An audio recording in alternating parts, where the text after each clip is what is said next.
दोस्तों, इस कहानी का विषय है जब हनुमान जी से हारे शनि देव जी।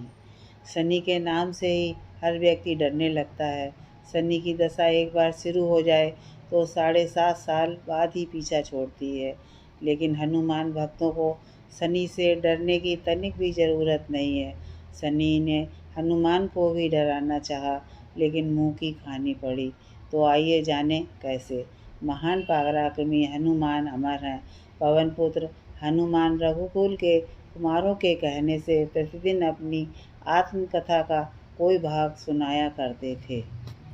उन्होंने कहा कि मैं एक बार संध्या के समय अपने आराध्य श्री राम का स्मरण करने लगा तो उसी समय ग्रहों में पाप ग्रह मंदगति सूर्यपुत्र शनिदेव पधारे।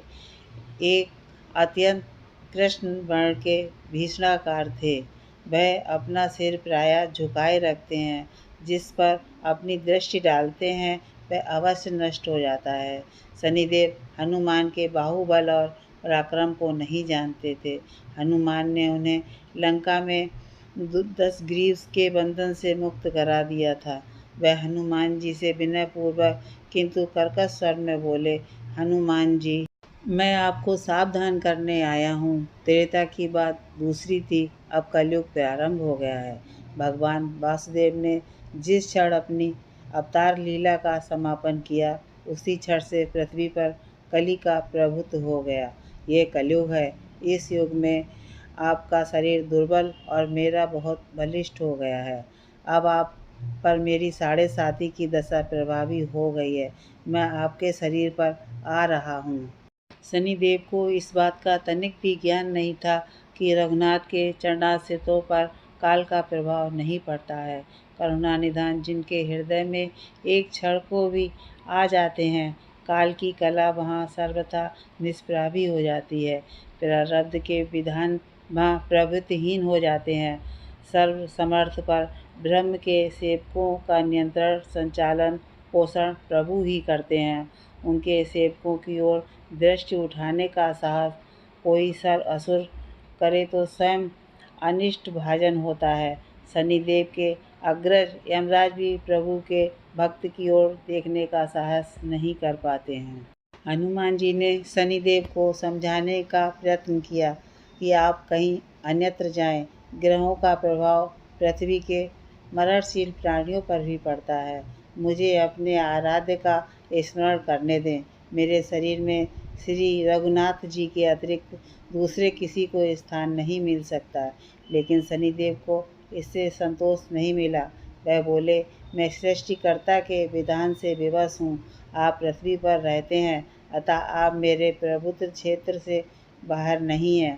पूरे 22.5 वर्ष व्यतीत होने पर 7.5 वर्ष के अंतर से 2.5 वर्ष के लिए मेरा प्रभाव प्राणी पर पड़ता है। किंतु ये गौड़ प्रभाव है। आप पर मेरी 7.5 आज इसी समय से प्रभावी हो रही है। मैं आपके शरीर पर आ रहा हूँ, इसे आप टाल नहीं सकते। फिर हनुमान जी कहते हैं, जब आपको आना ही है तो आइए। अच्छा होता कि आप मुझ वृद्ध को छोड़ ही देते। फिर शनिदेव कहते हैं कि कलयुग में पृथ्वी पर देवता या उपदेवता किसी को नहीं रहना चाहिए। सबको अपना आवास सूक्ष्म लोकों में रखना चाहिए। जो पृथ्वी पर रहेगा वह कलयुग के प्रभाव में रहेगा और उसे मेरी पीड़ा भोगनी ही पड़ेगी। और ग्रहों में मुझे अपने अग्रज यम का कार्य मिला है। मैं मुख्य मारक ग्रह हूँ और मृत्यु के सबसे निकट वृद्ध होते हैं और मैं वृद्धों को कैसे छोड़ सकता हूँ। हनुमान जी पूछते हैं, आप मेरे शरीर पर कहाँ बैठने आ रहे हैं। शनिदेव गर्व से कहते हैं, प्राणी के सिर पर।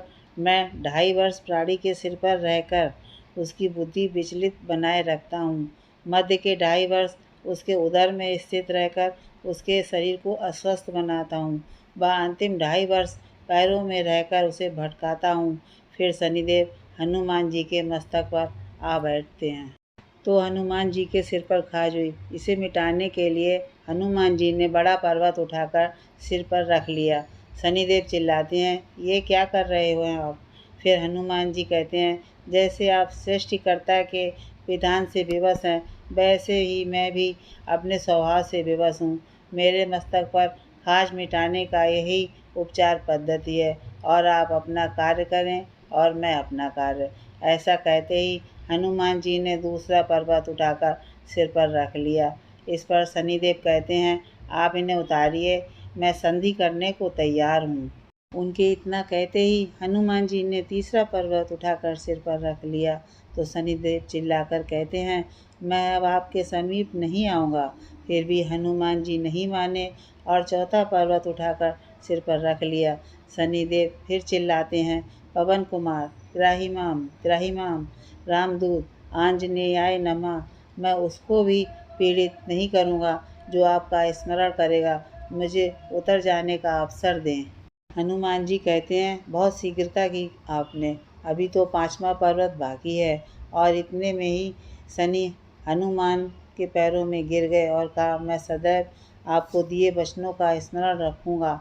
आघात के उपचार के लिए शनिदेव तेल मांगने लगे। हनुमान जी तेल कहाँ देने वाले थे।